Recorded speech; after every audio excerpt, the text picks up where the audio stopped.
ગુજરાતી ઢોકળા।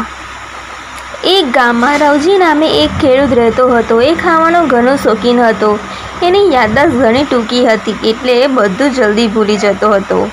એક દિવસ રવજી બીજા ગામમાં એના મિત્રના ઘરે ગયો। એના મિત્રની પત્નીએ ઢોકળા બનાવ્યા હતા। એને ઢોકળા બહુ ભાવ્યા। રવજીએ ઘરે જઈને એની પત્નીને રાતે જમવામાં ઢોકળા બનાવવાનું કહેવા નક્કી કર્યું। રવજી બધી વસ્તુઓ ભૂલી જતો, એટલે સતત ઢોકળા ઢોકળા એમ ગનગનવા લાગ્યો, જેથી જ્યારે એ ઘરે પહોંચે ત્યારે એની પત્નીને શું કહેવાનું છે તે યાદ રહે। ચાલતા ચાલતા રસ્તામાં મોટો ખાડો આવ્યો। રવજીએ ખાડો કૂદી જવાનો પ્રયત્ન કર્યો, પણ ખાડો બહુ મોટો હતો।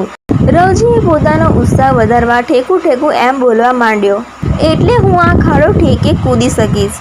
રવજી ખાડો કૂદી તો શક્યો, પણ પહેલાં શું બોલતો હતો એ ભૂલી ગયો। છેલ્લે એને ઠેકું શબ્દ યાદ હતો, એટલે એને ઘરે જઈને એની પત્નીને ઠેકું બનાવવા કહ્યું।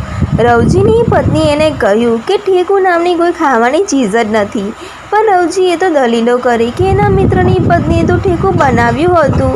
રવજીની પત્નીએ એને સમજાવવા બહુ કોશિશ કરી, પણ આ તો કંઈ સમજતો જ નહોતો। રવજી ઘણો ગુસ્સે થઈ ગયો। એની પત્ની બૂમો પાડીને રડવા લાગી। પાડોશીઓ એના ઘરે દોડીને આવ્યા।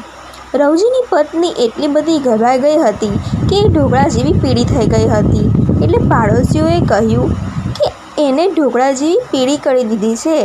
ઢોકળા શબ્દ સાંભળીને રવજીને યાદ આવી ગયું કે એ એની પત્નીને ઢોકળા બનાવવા કહેવાનો હતો।